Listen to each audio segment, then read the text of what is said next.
আসসালামু আলাইকুম বন্ধুরা, আপনারা সবাই কেমন আছেন? আশা করি ভালো আছেন। আজকে আমরা চৌগাছা থানা হাজরাখানার বলুর মেলা থেকে কিছু মাটির জিনিসপত্র কিনে নিয়ে আসলাম। প্রথম দিন যেয়ে অনেকটাই ভালো লাগছিল, তা সেগুলো দেখে পরে আবার যে এগুলো কিনে নিয়ে আসলাম, দামটাও অনেক কম ছিল। এগুলো আমি বের করছি, সবাই দেখেন, দেখতে অনেকটা ভালো লাগবে। দামটা আসলে কমের কারণেই আমি এগুলো সব নিয়ে আসছি। অনেক পছন্দের একটা জিনিস। অন্যান্য জায়গায় এটার দাম জিজ্ঞাসা করলে অনেক বেশি বলে, তবে ওখান থেকে কেনা হয় না, শুধু দেখেই চলে আসি।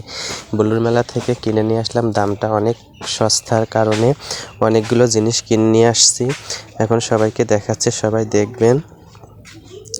এখানে হচ্ছে বাটি বের করা হয়েছে, পানি খাওয়ার গ্লাসও বের করা হয়েছে, একটা জগও বের করা হয়েছে। এটা হচ্ছে মানে ভাত নেওয়ার জন্য একটা ছোট গামলা বলা হয়, আমাদের এখানে আঞ্চলিক ভাষায় আমরা গামলা বলে থাকি। এবার হচ্ছে প্লেট বের করা হচ্ছে ভাত খাওয়ার জন্য, যেই প্লেটে ব্যবহার করা হয়, দেখতে অনেকটা সুন্দর। এইটা হচ্ছে আরও একটা গামলা, যেটার ভিতরে তরকারি নেওয়া যায়। তবে একটা জিনিস ভুল হয়ে গেছে, চামচ কিনতে ভুলে গেছি। যে ভাত বাড়বো, তরকারি বাড়বো, সেই চামচটাই নিতে ভুলে গেছি। এখানে প্লেটগুলোই বের করা হচ্ছে, দেখেন অনেকটা সুন্দর লাগছে। আমার তো মনে খুব খুশি খুশি লাগছে। বাসায় নিয়ে আসার পরে সবাই তো অবাক যে এত সুন্দর মাটির জিনিস। তারা বলছে যে, অন্যান্য ভাবিরা বলছে যে তারা জানলে তারাও কিনে নিয়ে আসতো। এখন দেখুন এখানে সব রেখেছি, কতটা সুন্দর লাগছে দেখতে।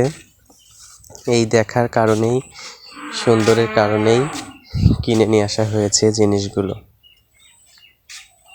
আসলে অনেকটা সুন্দরই, দেখার মতো জিনিস।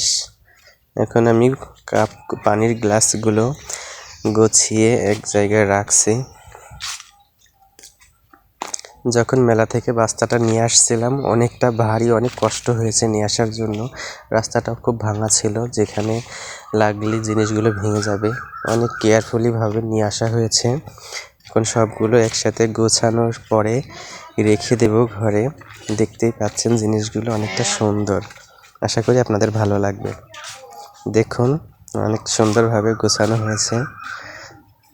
কারো শখের জিনিস বলা যায় লাখ টাকা হলেও সেটা নিয়ে আসা যায়, যদি তার চেষ্টা থাকে।